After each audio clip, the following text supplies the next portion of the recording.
We continue with the topic, in this case now a vendor presentation, and Jason Rose is showing us what's available. Thank you very much. Great. Thank you, Martin. And good evening, everybody. I think this is a record for doing a keynote without a drink in the hand at any conference I've been at, for sure. My name is Jason Rose. I work for Gigya, is actually how the company's name is pronounced. And we work in a very specialized area of identity and access management, focusing specifically on the customer. And when you deal with a customer, obviously there's a strong balance that needs to be struck between ease of access and getting those customers a reason to sign up and subscribe to your service, while balancing that with security and trust. And how do you create that appropriate balance? So I'm going to go through a few trends that we see really impacting this area in a big way. So what we've seen is customers are becoming more and more demanding in terms of volunteering their information and making sure that there's a strong exchange of value for the data they're providing. And we've seen some pretty big evolutions in this space. So moving from the corner grocery store, or earlier this morning when I was in Munich, I saw the farmer's market, and having that real experience in the physical world where you can see the person coming, you know who they are, you know their purchasing patterns, and you can serve up a very nice personalized experience. The one in the middle is actually a big US retailer called Target, which some of you may or may not be familiar with. But I find this case actually particularly fascinating because here's a case where Target employed a fairly sophisticated consumer analytics team and were able to predict that one of their customers was actually pregnant, and based on the purchasing patterns of that person. And they started to send tailored and personalized information for baby wipes and diapers and all the things that you would need on the new arrival to her home. Well, it was great. She was actually pregnant and was expected. However, she hadn't told her parents. It was a teenage girl. And of course, the parents were quite upset that Target had begun sending these pieces of information to their home. So again, here's an example where you need to really balance the information that you have. Here's a case where they got everything right about that consumer, but yet they had crossed the line of consumer trust. They did not get that person's opt-in to actually serve up that personalized information.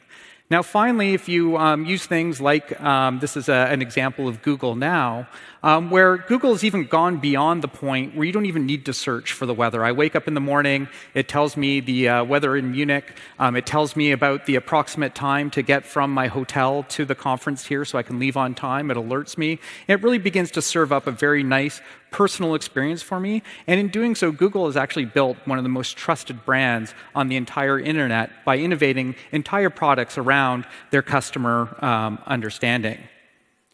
Now, the other interesting aspect of this, and I know many of you are security and risk experts, is really the global security and the regulatory environment around personally identifiable consumer information is certainly one of the most dynamic and changing environments. And not only that, it's changing very rapidly on a regional basis. So whether it be the implementation or the phase-in of the new EU General Data Protection Regulation, which comes along with some pretty hefty fines if you don't get this right, up to 4% of annual global revenue potentially at risk as this is phased in over the next couple of years.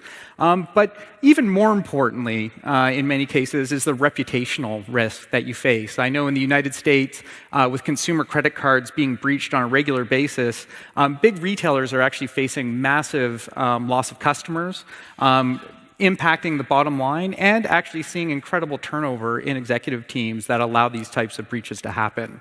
So not only is our organizations facing increasingly fragmented regional regulations that need to be complied with, and I know Germany's privacy regulations are very different even than the broader EU regulations, and then if you move to North America, which many people think is fairly homogenous, The United States actually has fairly lax regulations, whereas Canada, where I'm from, and actually it's interesting to hear Jackson and Kim also being from my home and native land. I'm glad Cuppinger Cole had a great deal of Canadian content in this evening's presentations, is actually much more restrictive and have a much higher degree of regulatory requirement than what we see in the United States.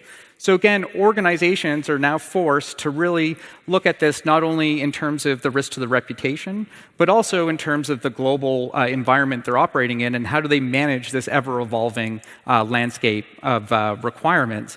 And this really leads us to a premise that we feel as you go through and you register for your favorite website, whether that be The Independent or any number of other publications or vendors or brands that you work with, fundamentally we find that these registration and profile management systems for consumer-facing organizations are broken, and they're broken for a variety of reasons, many of which are actually out of the control of the IT teams that implemented these solutions over the last 3 to 5 years.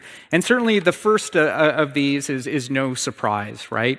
Many of these systems were architected well before mobile was really even contemplated. And if you look at the chart here, even going back as short a time as 4 years ago, mobile was still a fairly small fraction of the traffic, whereas now in 2016, it's well over 50% of the way customers choose to interact with their brand. So if you don't get your mobile strategy right for ensuring cross-device identification, but also the registration process via that mobile device, you are putting yourself in a very risky and tenuous situation with your customers who prefer to come in via the device.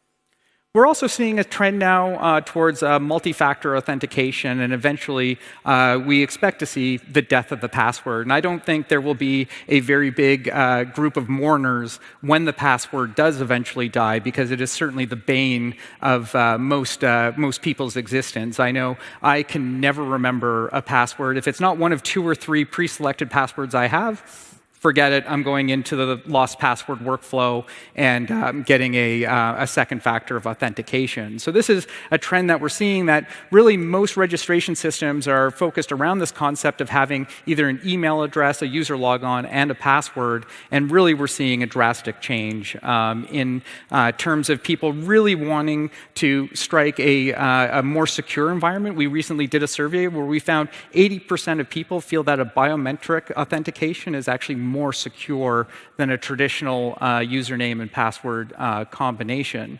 So not only is it easier, I know on my iPhone, I'm a big fan of the Touch ID, but it's also considered more secure by consumers. So companies that can embrace and move towards this more secure and easier way for customers to authenticate are actually going to create better relationships with their customers and create a better understanding. We also have seen a massive amount of change, whether it be from Apple battling the FBI about the password hacking on their iPhones, or the phase-in and actually elimination and then re-implementation of the Safe Harbor Act. The Trans-Pacific Partnership actually has a number of data privacy regulations impacting Asia. So really, as global organizations, a one-size-fits-all approach to storing, understanding, and having customers opt in to different marketing programs doesn't fit anymore. You really need to be able to create a dynamic environment where you can store data in the right location, market the appropriate pieces of information as completely private, and provide a forum for customers to actually go in, view their profile, understand what they've shared with you, and really be able to take control of that relationship and what the data they want to share. And then, of course, being a chief marketing officer myself, I know there's a plethora of vendors who are trying to help me better market to my customers. And this is the latest marketing technology landscape. And I think if you defocus your eyes and look at it, you'd probably see a unicorn or something pop off the page. But really, you can see the technology landscape has become so complicated that information is coming in from all different directions and all different types. But not only that, your technology landscape today is very different than tomorrow. I thought it was interesting in Kim's presentation where he talked about the adoption rate of cloud platforms, you can see here that as a marketer, I can plop down my credit card and probably buy 2 or 3 different applications, implement them myself with a couple of folks in my team, and have an entirely new set of attributes around my customers, all within the space of 1 to 2 weeks. So you can imagine trying to deal in an environment where you don't know what data you're going to actually have on your customer tomorrow becomes quite challenging. So a true big data, dynamic data structure is actually really required to service this customer use case. So really having the ability to put forethought to the side, not having to pre-structure everything in the database and be able to bring information into the database as it's generated really becomes a key requirement. So again, it's for these trends that we really feel this full registration and profile management system is really broken, whether it be customers moving from the web to mobile devices, from passwords to biometrics, from very structured small sets of data to extremely large big data sets where really, truly you don't know what information is going to come at you, and a security and compliance environment that has really expanded in scope, but also fragmented in terms of regional requirements. All of these things really require a strong look and focus at customer identity as a specific domain. But there is hope. We've been working with a number of leading companies in terms of being able to serve up really incredible customer experiences. And the interesting thing is that if you get customer identity right, not only does it allow you to build better relationships with your customers, but in many cases it allows you to innovate entirely new products. So Unibail Rodamco is actually a big shopping mall owner in France and in various parts of Europe. And what they've done is, you can imagine when you go to a shopping mall, one of the banes is actually finding your car after you've parked. So they've actually integrated their customer identity management system in with the parking beacons, and also helped customers by mapping out all of the shops inside the mall, so you can actually optimize your route to do your shopping through the mall using location analytics. So the key thing about this is you can see some of the impressive statistics in terms of how they've grown their loyalty program and increased registrations. But the key thing is they're actually innovating new and interesting ways for their customers. Actually, it's not even their customers, it's the customers of the shops in the mall, to really interact with them, to give them a reason to volunteer information so that then they can serve up a more relevant experience and solve some of the biggest challenges that they see in terms of people preferring to stay at home and shop online versus coming out to a physical retail outlet. So a really interesting case where if you can know and understand your customer preferences, really understand some of the big challenges they face, you can solve some big problems and drive some pretty fantastic results. Nutrien Danone is another really interesting use case. They are obviously a consumer packaged goods brand specializing in dairy products. And one of the things that they found is a few years ago, when China had the scare around the baby formula having been contaminated, is they actually had discovered that there was becoming a gray market for baby formula in Europe. And they were actually running in shortages on baby formula. So many mothers actually couldn't get their preferred formula here in Europe because people were coming over and buying so much. And what they were able to do was actually implement a system where they could actually identify the people that were actually making the purchases, and actually were able to regulate the purchase of the baby formula via customer identity to really make sure that they had an appropriate supply. So they used it as a way to really regulate the supply environment to make sure that they had the formula for the mothers who really needed it. So again, a great case of being able to link the products that are being sold to the consumers that are purchasing them, and bringing this information into a single experience across, as you can see here, one of the Nutrien vending machines, devices, web properties, and right into retail stores and chains as well. So really a true cross-channel use case in this particular case as well.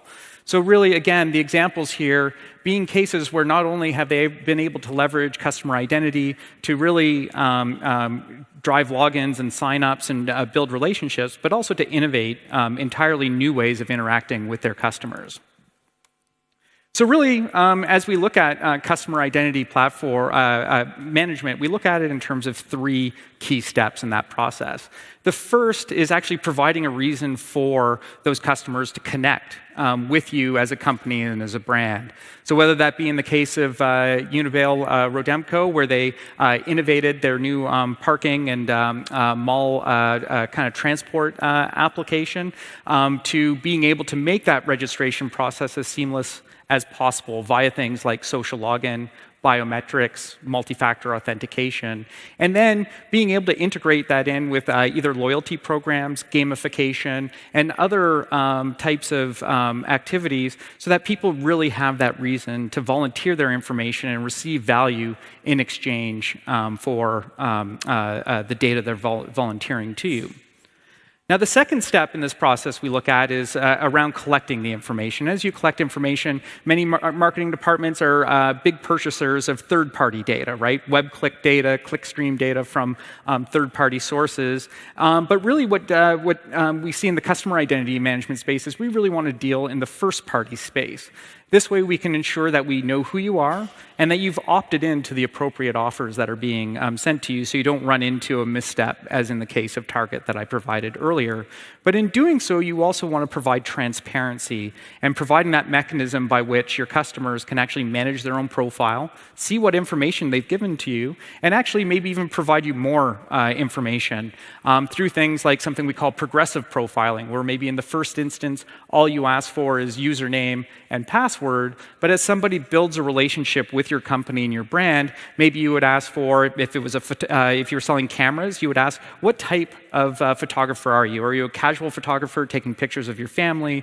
Are you an amateur? Are you somebody that is more on the professional side? And how can we better serve you as a customer? And of course, in storing the personally identifiable information, making sure you have a secure cloud-based data store that can actually meet and conform with the various global regulations and the fragmentation thereof in the various regions.